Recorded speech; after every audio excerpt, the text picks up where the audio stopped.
Olá, meu nome é Marília Miyazawa, eu sou atriz, arte educadora e facilitadora de comunicação não violenta.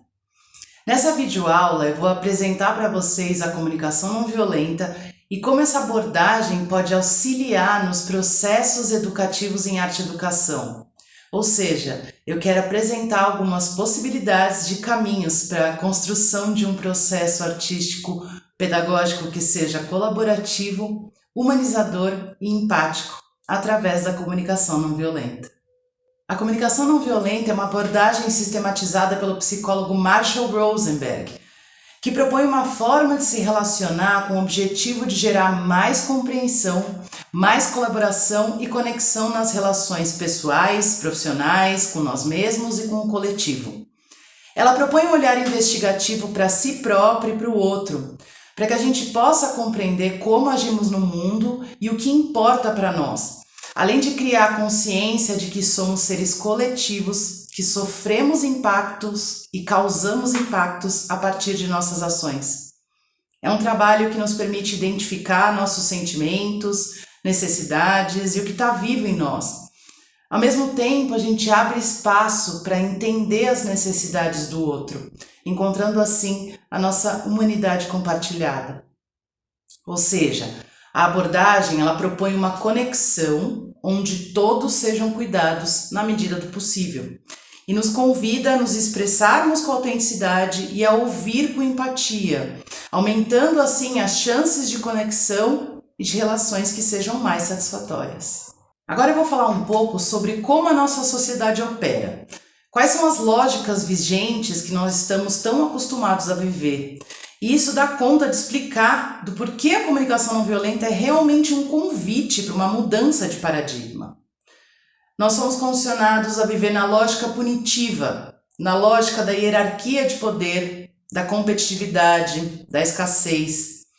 A nossa sociedade tem a tendência de separar as pessoas e suas ações em certo e errado, bom e mal, qualidades e defeitos. A gente tem a tendência a fazer isso conosco e vamos nos moldando para caber no certo e nos julgamos quando estamos no errado. A gente também faz isso com outras pessoas e com situações ao nosso redor, de acordo com uma cartilha de certo e errado que a gente foi criando ao longo da vida. Então a primeira mudança de paradigma que a comunicação não violenta propõe é essa. Não é exatamente um certo e errado. E entre esse certo e esse errado existe um campo enorme de possibilidades que a gente pode investigar. Todas as nossas características e ações servem para cuidar de algo, porque a gente precisa pertencer e cuidar das nossas necessidades. A ótica que a comunicação não violenta propõe é que nossas ações podem ser sustentáveis ou não sustentáveis, ao invés de certo e errado. Sustentáveis ou não sustentáveis para nós ou para o todo. Ou seja, as ações podem cuidar ou não cuidar de nós e do coletivo.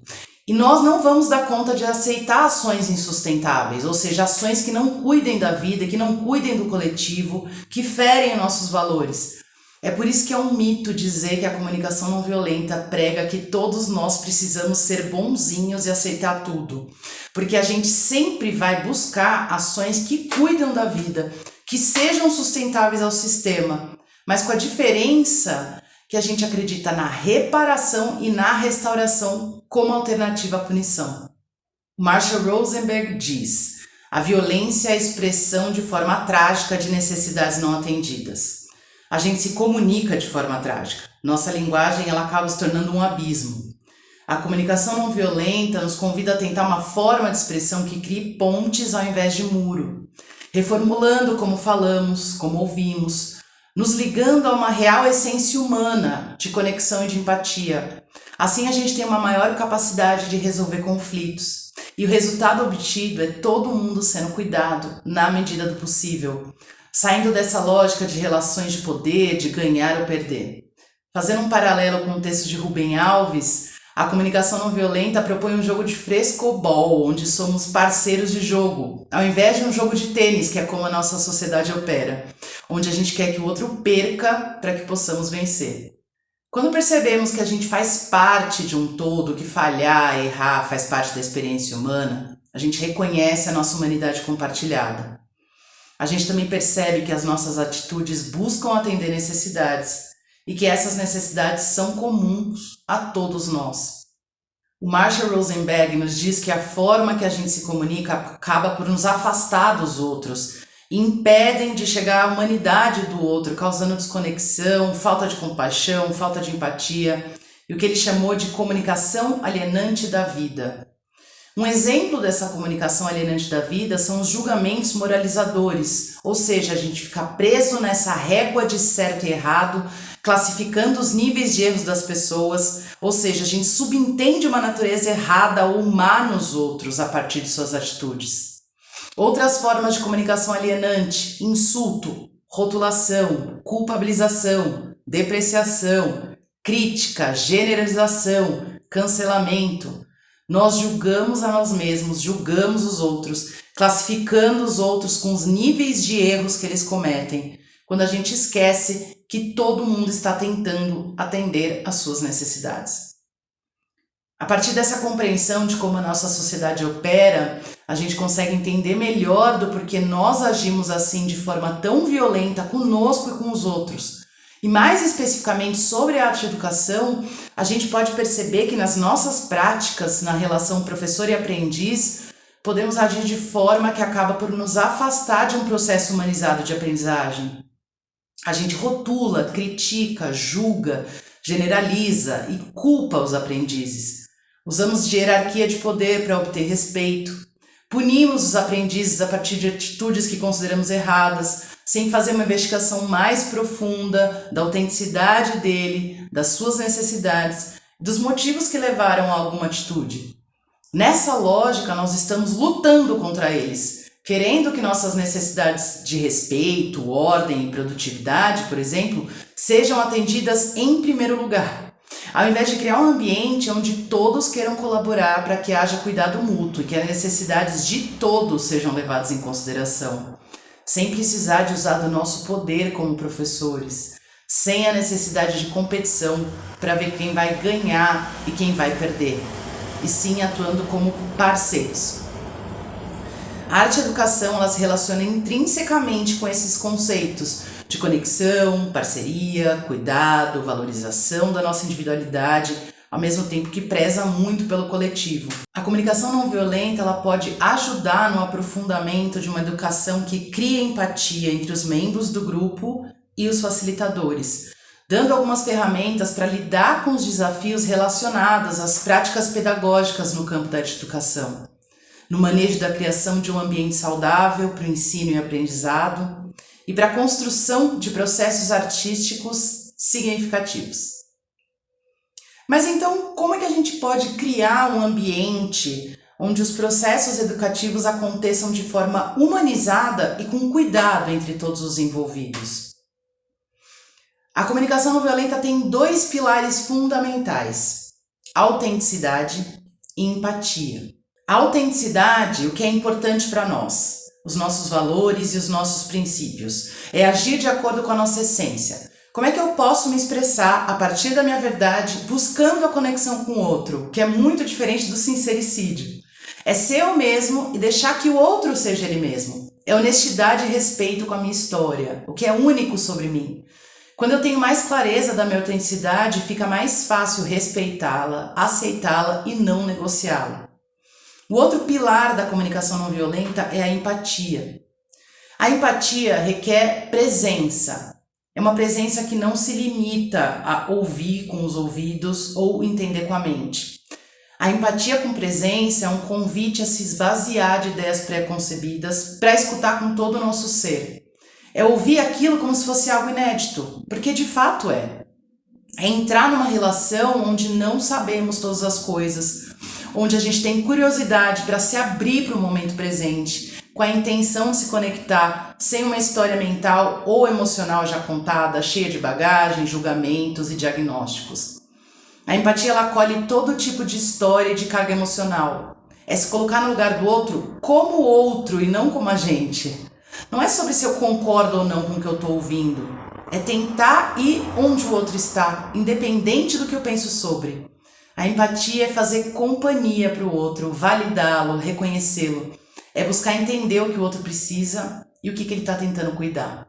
Além desses dois pilares, a comunicação não violenta ela propõe 4 componentes. São 4 áreas que quando a gente foca a nossa atenção e se comunica a partir dela, a gente cria mais chances de conexão e aumenta a nossa capacidade compassiva e de empatia, sempre respeitando também a nossa autenticidade. Assim a gente pode se tornar mais apto a compreender o que está por trás das palavras e das ações do outro e das nossas palavras e nossas ações também. Os 4 componentes são observação separada de avaliação, sentimentos, necessidades e pedidos. Antes de falar sobre esses 4 componentes, eu queria falar um pouco sobre os julgamentos. Julgar é inevitável. Ressignificar o julgamento é o convite. Não devemos julgar o próximo. Quantas vezes você já escutou isso ao longo da vida? Mas o que a gente não leva em consideração é que o julgamento é um processo completamente natural do nosso cérebro. A gente julga por instinto de sobrevivência, a gente julga porque precisa dar sentido às coisas. Quando criança, ao nos depararmos com um objeto pela primeira vez, a gente não sabe o que ele é, o que ele faz. A partir do momento que a gente descobre que uma cadeira é uma cadeira, a gente faz automaticamente essa associação e em menos de um segundo a gente identifica o objeto como cadeira. Isso é um processo incrível do nosso cérebro que ajuda a economizar energia. O problema é que a gente faz esse mesmo processo para pessoas e situações.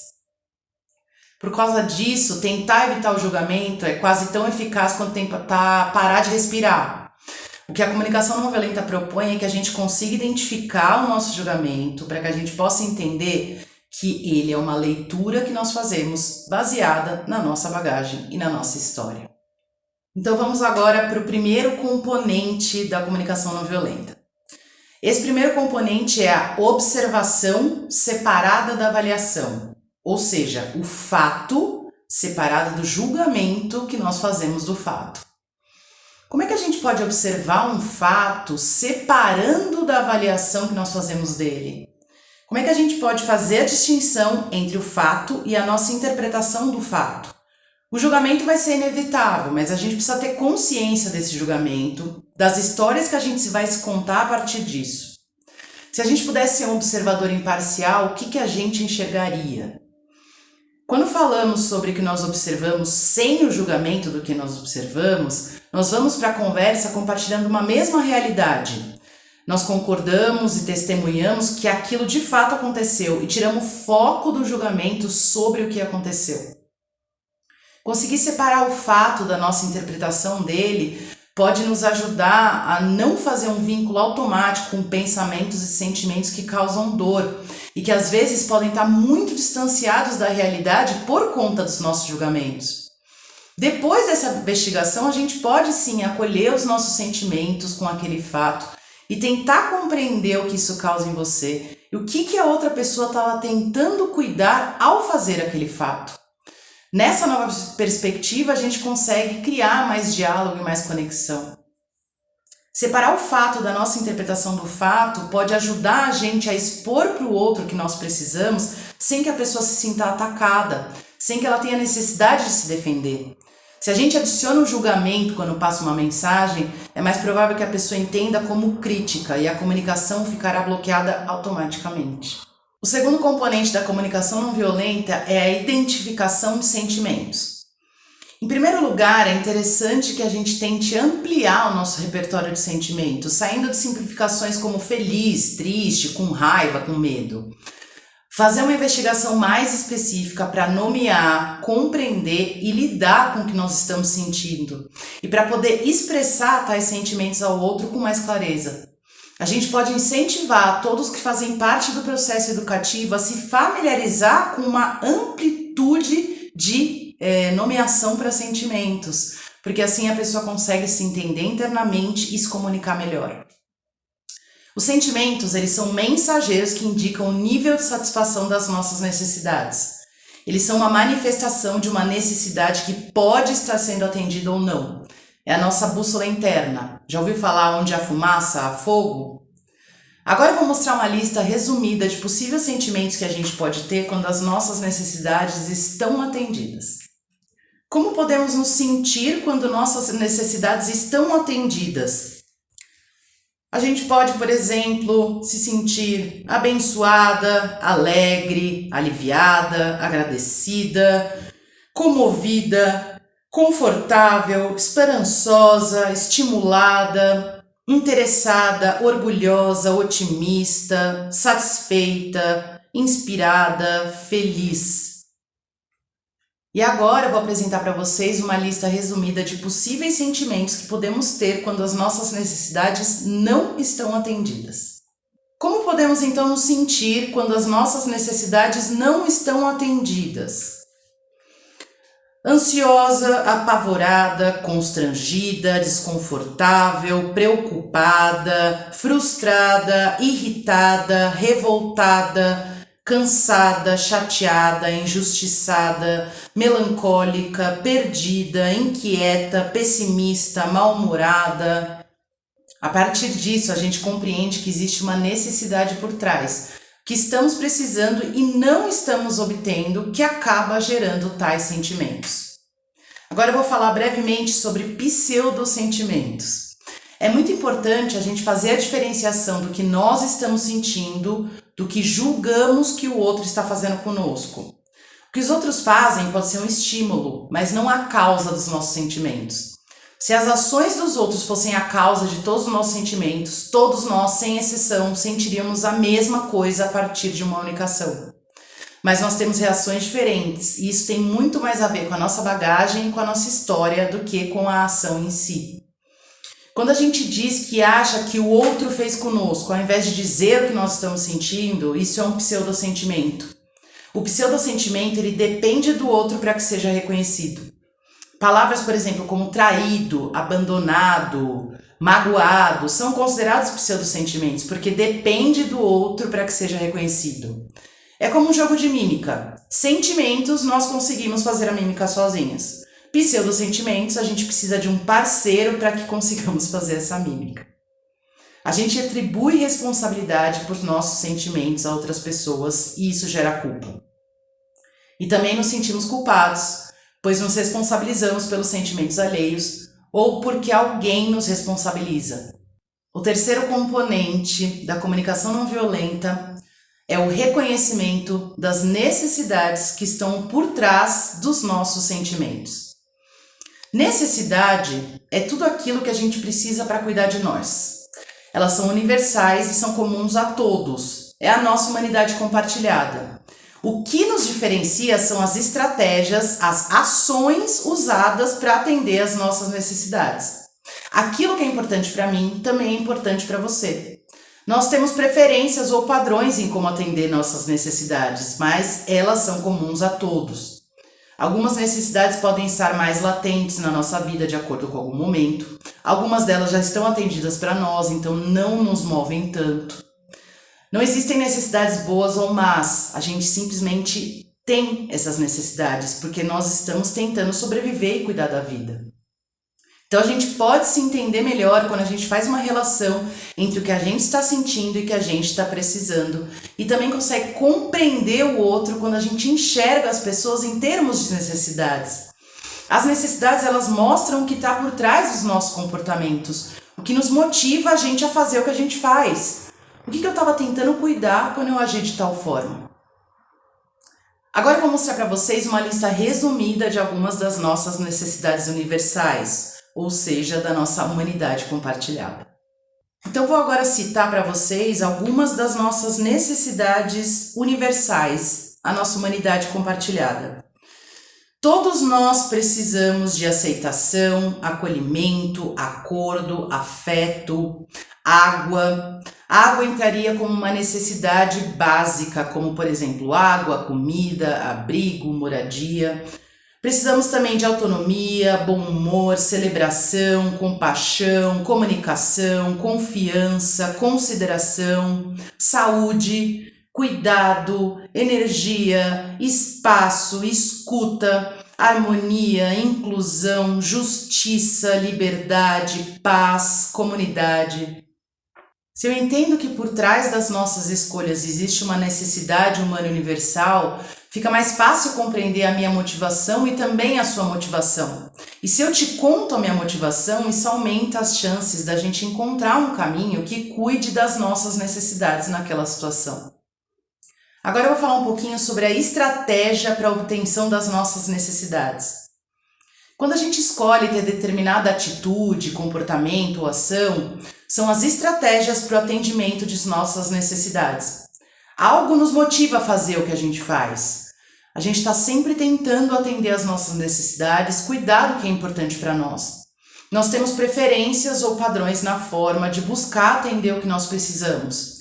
E é esse o fator que nos diferencia como seres humanos, apesar das necessidades serem universais. Quando eu discordo da atitude de alguém, eu não discordo da sua necessidade, que eu também tenho igual. Mas eu me diferencio daquela pessoa na estratégia, na ação. Aquilo que é importante para mim também é importante para o outro, mas cada um vai escolher uma forma de buscar isso que é importante.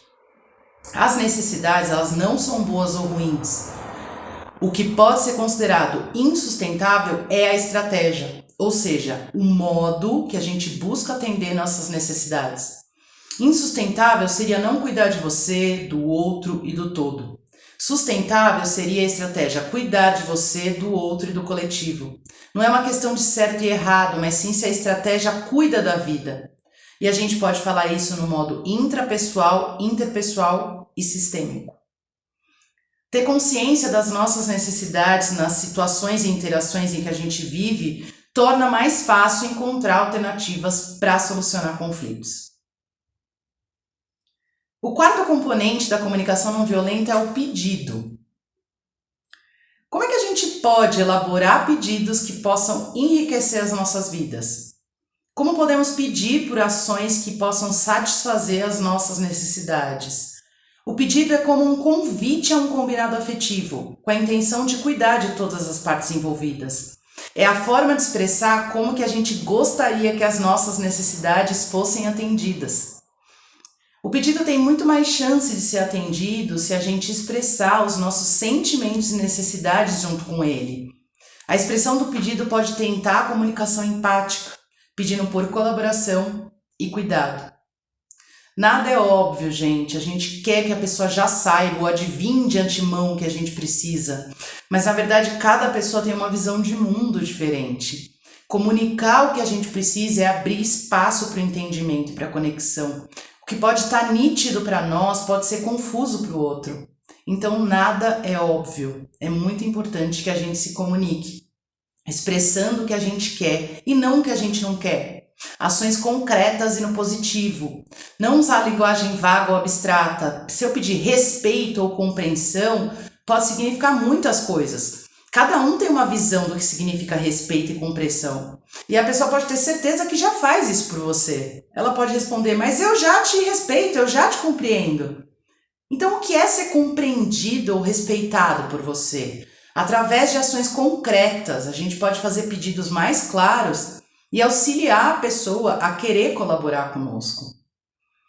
Quando a gente pede algo expressando qual a necessidade que vai ser cuidada com esse pedido, existem mais chances de colaboração. Um pedido sem a presença de sentimentos e necessidades pode soar como uma exigência. Os pedidos eles se tornam exigências quando o outro acredita que vai ser punido se não atender o seu pedido, ou seja, eles acabam agindo pelo medo e pela culpa. É interessante a gente pensar também se o nosso pedido não se delimita numa estratégia muito específica, que foi a única forma como a gente entende que essa nossa necessidade pode ser atendida. Como é que a gente pode pensar em outras estratégias que atendam nossas necessidades e que sejam sustentáveis, ou seja, que cuidem do outro e de você ao mesmo tempo? A gente costuma ter muita dificuldade em pedir, por vários motivos. Pode ser que exista um medo em ouvir um não, ou por não querer incomodar. Pode ser que haja uma resistência nossa em mostrar vulnerabilidade e acabamos enxergando um pedido como um sinal de fraqueza. Seguimos sem pedir colaboração por medo, vergonha ou culpa, para sermos fortes e autossuficientes. A comunicação não violenta, ela convida a termos relações colaborativas, onde o outro pode nos ajudar a enriquecer nossa vida, através do cuidado e da empatia. Talvez a gente se surpreenda ao perceber que a natureza humana é muito mais compassiva e colaborativa do que imaginamos. Que a gente tem uma disposição a ajudar e contribuir para enriquecer a vida das pessoas à nossa volta. Mostrar a nossa vulnerabilidade no bom sentido, expondo o que é importante para nós e pedindo para que haja esse cuidado mútuo. Os pedidos podem ajudar a eliminar atritos, resolver conflitos, cuidar de relação, atender necessidades de todos. A comunicação não violenta, ela convida o arte educador a olhar com real empatia para os integrantes dos seus grupos, enxergando os seus processos individuais e os processos coletivos, criando conexão. Cada pessoa, inclusive o arte educador, precisa de um espaço seguro para desenvolver a autenticidade e a aceitação. A comunicação não violenta pode ser, portanto, uma abordagem que auxilia na construção de vínculos, de presença e de humanidade compartilhada. Pode também auxiliar na transformação de conflitos que possam ocorrer, reformulando como escutamos e como nos comunicamos. O convite, então, é que o arte educador possa olhar com empatia para os integrantes dos seus grupos e para si próprio, enxergando os processos individuais e os processos coletivos, para criar conexão. Todas as pessoas necessitam de um espaço seguro para desenvolver a autenticidade, a aceitação e a empatia.